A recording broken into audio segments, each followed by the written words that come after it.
Thank you very much, Madam Speaker, and thank you for being here and for enduring this long debate tonight, this morning. I want to thank the good lady from the 23rd and let her know how proud we are of her. I want to make sure that the gentleman from the 45th knows that I appreciate all of the dialogue, even over the weekends, last couple weekends, and even on Easter, to try to make that we could get together to figure out something that worked. And I want to thank the good lady from the 30th again for bringing this forward. Unfortunately, I'll be a no tonight. The bill before us leads more questions and less answers, unfortunately. I think all of us would love to be a yes and get to that place where this would work. There's too many off-ramps. There's too many places, and I feel like going through this over and over, there's too many places where we could fail, where we're setting people up to fail.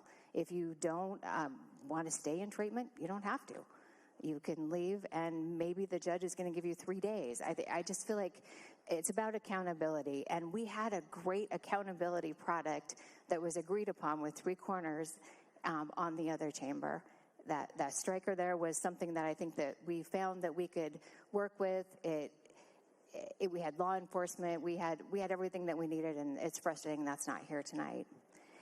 Washington is experiment on legalizing hard drugs, cocaine, heroin, fentanyl shaped like Skittles, shaped like Lucky Charms, in my opinion, failed.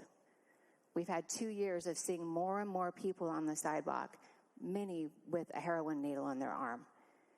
And we have to do better than that. We can do better than that, Madam Speaker. We're here to do better than that. I believe that no one in the chamber wants to criminalize addiction, not one of us. And I feel like that addiction, as we heard from the good lady in the 8th, we heard from the gentleman in the 19th, that addiction creates a prison with locks from within us. It's hard for those who haven't been in these situations to understand, but we have to listen, we have to hear, and we're continuing to do that. I feel like we still need to continue to do that. It is said, Madam Speaker, that addiction is that when you can stop using, you don't want to. But then when you want to stop using, you really want to change, then you can't stop. And I feel like we have to think about that. We have to wrap the legislation around this. Until we solve the problem of how do we get people to decide that it's better to stop using and stop choosing that high over jail or over detoxing and doing the hard work of rehab, we're going to be back in this cycle. We're going to be continuing to have this discussion. We can do better than this. We can stop and move forward and get a product that actually makes a difference. I ask still for a no vote.